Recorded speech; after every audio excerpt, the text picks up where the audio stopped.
बिस्मिल्लाहिर्रहमानिर्रहीम। अस्सलाम वालेकुम एवरीवन। कैसे हैं जी सब? उम्मीद करती हूँ कि सब ठीक होंगे। अल्हम्दुलिल्लाह हम भी ठीक हैं, शुक्र अल्लाह ताला का। तो आज का व्लॉग स्टार्ट हो रहा था सुबह नाश्ते के टाइम से। तो नाश्ते में मैं बना रही थी, पराठा बना रही थी। हस्बैंड ने बोला कि नाश्ते में मुझे पराठा बना दो, तो वो मैं पराठा बनाने लगी थी। फिर मैंने कहा कोई अच्छा सा बनाती हूँ, सही नॉर्मल नहीं बनाती। जैसे नॉर्मल तो ये होता है कि अंदर आपने घी लगाया और जल्दी से बना लिया फटाफट। तो मैंने कहा चले मैं अच्छा सा बनाती हूँ, क्योंकि वीडियो भी शूट कर लेती हूँ साथ ही। तो मैं बना रही थी बल वाला पराठा। तो इसमें मैंने ज़्यादा सा देसी घी लगाया था। फिर ऊपर थोड़ा सा मैंने जो था खुश्का जो होता है मैदा जो रखा हुआ था, वो थोड़ा सा उसके ऊपर डाला था। और उसके बाद उसको पेड़े की शक्ल में बना लिया था। और बहुत ही नाइस और बहुत ही अच्छा बना था। इतने बाल लाए थे, आप देखें अभी बनेगा तो बहुत ही नाइस बना था। तो इतनी देर में आप लोगों ने अगर मेरे चैनल को सब्सक्राइब नहीं किया हुआ तो प्लीज़ मेरे चैनल को सब्सक्राइब कर लें, और मेरी वीडियो को शेयर भी कर दिया करें, और बेल आइकॉन को भी क्लिक कर लिया करें। जो जो करने वाला होता है वो सब कुछ कर दिया करें। अगर आप वीडियो देख रहे होते हैं तो सब्सक्राइब करने में कोई टाइम नहीं लगता, आपने सिर्फ बटन को ही टच करना है और उसको सब्सक्राइब कर देना आप लोगों ने। तो ये देखें यहाँ पर ये बन रहा था पराठा, मैं देसी घी लगा रही थी इसके ऊपर। तो आज सुबह नाश्ते में पराठे ही बांध रहे थे, और मैंने अपने लिए भी फिर मैंने देखा, मैंने कहा मैं क्या खाती हूँ।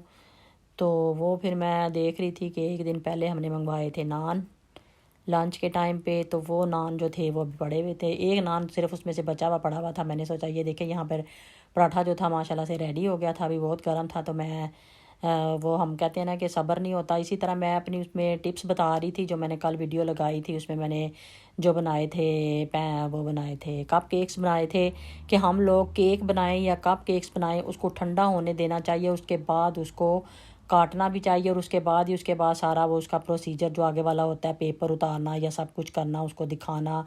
तो वो ठंडा होने के बाद ये देखिए अब यहाँ पर इसके बाल सारे नज़र आ रहे हैं, क्योंकि मैं दिखा पा रही हूँ क्योंकि ठंडा है। तो उसमें भी मैं टिप्स बता रही थी आप लोगों को कि हमेशा जब भी आप कप केक्स बनाएं या केक बनाएं तो उसको थोड़ा पहले ठंडा होने दें, कम से कम आधा घंटा। उसके बाद उसको आप उसके पेपर, अगर कप केक बनाए या केक बनाया तो उसके बाद उसके पेपर वगैरह उतारें, और या उसको उसमें से उस टीन में से निकाल लें उसको बाहर।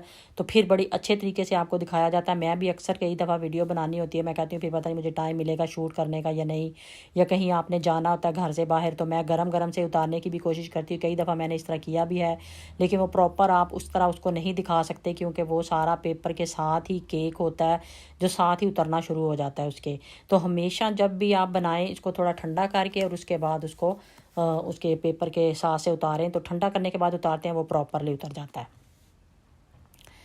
तो यहाँ पर देख ले मैंने गरम किया था अपने लिए, नान गरम किया था, और साथ ही मैंने एक अंडा बनाया था सुबह नाश्ते में। तो ये मेरा नाश्ता था।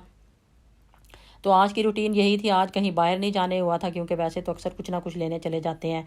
तो आज तो घर की ही सारी रूटीन मैं आप लोगों से शेयर कर रही हूँ, जो मैंने सुबह मॉर्निंग से नाश्ते के टाइम से लेके लंच टाइम तक जितना जो वीडियो बनी थी वो वाली मैंने वीडियो सारी शूट की, और वो आप लोगों से मैं शेयर कर रही हूँ। इतना नाइस टेस्ट था, इतना नरम हो गया था नान देसी घी लगाने के बाद, और अंडा जो था सब्ज़ मिर्चें डाली हुई थी वो बहुत ही नाइस था। तो ये आप लोगों को पता कि मैं 2 दिन पहले जो वीडियो लगाई थी उसमें ग्रोसरी करके आई थी, तो वहाँ से मैं ये एक छल्ली भी लेके आई थी। तो आज मैंने सोचा, मैंने कहा 2 दिन हो गए मैंने तो इसको कुछ किया ही नहीं है, मैं इतने शौक से लेके आई थी और वहाँ से मिली भी एक ही थी। तो मैंने सोचा कि आज मैं इसको बनाती हूँ। तो इसको मैंने फिर ये थोड़ा सा इसको रखा मैंने उतार के इसके ऊपर से, और चूल्हे के ऊपर ही मैंने कहा इसको मैं जल्दी से बना लेती हूँ। बॉयल नहीं करती, क्योंकि ये पता पाकिस्तान में इसका बहुत ज़्यादा ट्रेंड होता है कि और बहुत ही मज़े की लगती है। मैं तो जब भी जाती हूँ तो अक्सर खाती हूँ। तो आप लोगों ने भी कमेंट्स करके बताना है कि किस किस को ये अच्छी लगती है, उबली हुई किस किस को अच्छी लगती है, और ये वाली जो मसाले वाली होती है ये किस किस को अच्छी लगती है। लेकिन यह कि उबली हुई का अपना टेस्ट होता है, इसका मुझे ज़्यादा टेस्ट अच्छा लगता है इसके साथ, क्योंकि उसके साथ भी आप लेमन लगा सकते हैं, अपनी मर्ज़ी होती है आपकी। इसके साथ लेमन, मिर्चें और वो सारा कुछ चाट मसाला वगैरह लगा के अगर खाते हैं तो बहुत ही मज़े की लगती है।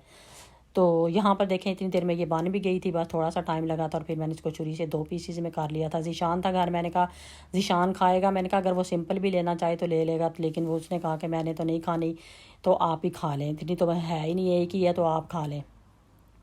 तो फिर मैंने किसी के लिए भी नहीं रखी थी, मैंने कहा कश्या भी पता नहीं खाएगी या नहीं, उसामा तो वैसे ही नहीं खाएगा शायद। तो मैंने फिर ये दोनों पीस जो थे ना खुद ही खा लिए थे, और इतना मज़े का किस किस के मुंह में पानी आ रहा है, मेरे तो अभी भी देख के पानी आ रहा है, हालांकि मैं खा चुकी हूँ इसको। तो बहुत ही मज़े की बनी थी। इसमें मैंने सुरख मिर्चें डाली थी, थोड़ा सा नमक और थोड़ा सा चाट मसाला, और ऊपर से लेमन के साथ इसको सारे के ऊपर मैंने लगाया था, और बहुत ही मज़े का बना था। तो आज बच्चों के लिए तो बनने लगा था चिकन और चने, मैंने सोचा था मैं बनाऊंगी, लेकिन फिर साथ ही मैंने सोचा कि इतने दिनों से कोई कड़वी चीज़ नहीं खाई, मेरा दिल कर रहा था कोई ऐसी चीज़ खाऊं जो कि थोड़ी मज़े की लगे। तो करेले वैसे मुझे बहुत पसंद है, आपने भी बताना किस किस को पसंद है। तो मैंने सोचा कि प्याज और करेले जो है ना वो बनाती हूँ इंस्टेंट वाले। तो उसके लिए मैंने जल्दी से ज़्यादा सा लहसुन भी मुझे बहुत पसंद है, मैंने कहा मैं गार्लिक डालती हूँ, ज़्यादा सा प्याज डालती हूँ इसके अंदर, और करेले डाल के ना इंस्टेंट वाले बनाती हूँ। उसके बाद मैंने देखा तो टमाटर ही नहीं थे, एक ही टमाटर पड़ा हुआ था, मैंने कहा चले उसी से गुजारा चला लेती हूँ, खैर ही है, कभी कभी ख़त्म भी हो जाते हैं। तो यहाँ पर देख लें, सबसे पहले मैंने ऑयल लिया था, उसके अंदर मैंने ज़ीरा डाला, उसके साथ ही मैंने लहसुन डाल दिया था, और उसके बाद साथ ही मैंने थोड़ा सा उसको होने के बाद थोड़े से जब वो ब्राउन सा होने लग गया था, उसके बाद साथ ही मैंने प्याज डाल दिए थे। प्याज थोड़े से हल्के से ब्राउन हुए थे तो साथ ही मैंने करेले डाल दिए थे। तो ये सारी चीज़ें इस तरह डाल के ना, और साथ ही स्पाइसेस, फिर थोड़े से करेले तो खैर काफ़ी देर मैंने फिर पकाए थे ताकि वो उसका थोड़ा सा कड़वापन जो है थोड़ा सा ख़त्म हो जाए। वैसे मुझे कड़वे कड़वे अच्छे लगते हैं। ये सब्ज़ी भाजी मसाला मैंने आप लोगों को पहले भी कितनी दफ़ा बताया कि हम डब्बे वाले मसाले जो है ना वो यूज़ करते हैं। तो आज भी मैं जैसे कि सब्ज़ी बना रही थी तो ज़ाहिर है मैं उसमें सब्ज़ी भाजी मसाला डालने लगी थी, जैसे चिकन कढ़ाई होता है, जैसे कढ़ाई गोश्त होता है, अचार मसाला होता है, ये वाले सारे जो है ना मिलते हैं, जो लजीज़ा के या जिस भी कोई भी ब्रांड हो, कोई ज़रूरी नहीं कोई एक स्पेसिफ़िक ब्रांड हो। तो उसके लिए मैंने इसको हल्की आंच पे रखा था, और साथ ही मैं रोटियां बना रही थी, क्योंकि वैसे भी रोटियां बनानी थी मैंने। तो चिकन जो था वो मैंने सोचा था बाद में बनाऊंगी, कि अभी जल्दी में बना रही थी करेले, इसलिए मैंने सोचा कि रोटियां बना लेती हूँ और साथ ही फिर चिकन बना लूँगी, क्योंकि चिकन बनाने में इतनी देर नहीं लगती, और चने भी ज़ाहिर डब्बे वाले थे और जल्दी से बन जाने थे, क्योंकि कोई भी चीज़ ऐसी नहीं थी कि जिसके ऊपर बहुत ज़्यादा टाइम लगता। तो यहाँ पर देख लें करेले कितने मज़े के और फ्रेश जब बने हुए हो तो बहुत ही मज़े के लगते हैं। ये बाइट आपके लिए है, तो आप लोगों ने बताना है कि आपको कैसी लगी। तो जो उसके बाद मैंने वॉशिंग मशीन भी चलाई हुई थी, कपड़े अभी तक नहीं ख़त्म हो रहे। तो वो पहले जो आए थे जब हम इटली से वापस आए उस वक्त के, वो 2 दिनों में ख़त्म हुए थे सारे, तो आज फिर ढेर सारे हुए थे, वो सारे मशीन चलाई और कपड़े वगैरह फैलाए। आज की सारा दिन की रूटीन जो थी ना घर में ही गुजर गई थी। तो ये यहाँ पर मैं बना रही थी उसामा ज़ीशान के लिए खीर बना रही थी, और आप लोगों ने ज़रूर कमेंट्स करके बताना है कि किन के बच्चों को बिल्कुल प्लेन वाली खीर चाहिए होती है, जिसमें ना तो कुछ ड्राई फ्रूट हों। ये देखें, ये बाद में मैंने बना लिया था, साथ ही चिकन और चने जो थे ना ये बच्चों के लिए बाद में मैंने बनाए थे, साथ ही उनके लिए मैंने खीर रखी हुई थी, ये क्योंकि वो प्लेन खीर खाते हैं। और ये जो स्पेशल कावा है ना जो ये मैं अपने लिए बना ली थी, मेरे गले में थोड़ा सा गले में दर्द हो रही थी, तो इसमें मैंने सौंफ डाली हुई थी, अजवाइन डाली हुई थी, और ज़ीरा, थोड़ा सा अदरक, और 2 लौंग डाले थे, और काली मिर्चें, ये सारी चीज़ें डाल के बनाई ना, मुझे तो बहुत इफेक्टिव होता है। आप लोगों ने बताना है कि किस किस को ये कावा बनाना आता है और कौन कौन ये यूज़ करता है। जी, तो आज की मेरी वीडियो यहीं तक थी। आई होप आप लोगों को अच्छी लगी होगी, और इस खीर के बारे में बताना है कि किसके बच्चे जो है प्लेन खीर खाते हैं और किसके बच्चे सारा कुछ खा जाते हैं सब साथ में। तो अपना और अपनी फैमिली का बहुत ख्याल रखें। अल्लाह ताला सबको अपने घरों में खुश और आबाद रखे। अल्लाह ताला सबके घरों में आसानियाँ अता करे। तो मुझे और मेरी फैमिली को भी अपनी दुआओं में याद रखें। ओके बाय, अल्लाह हाफिज़।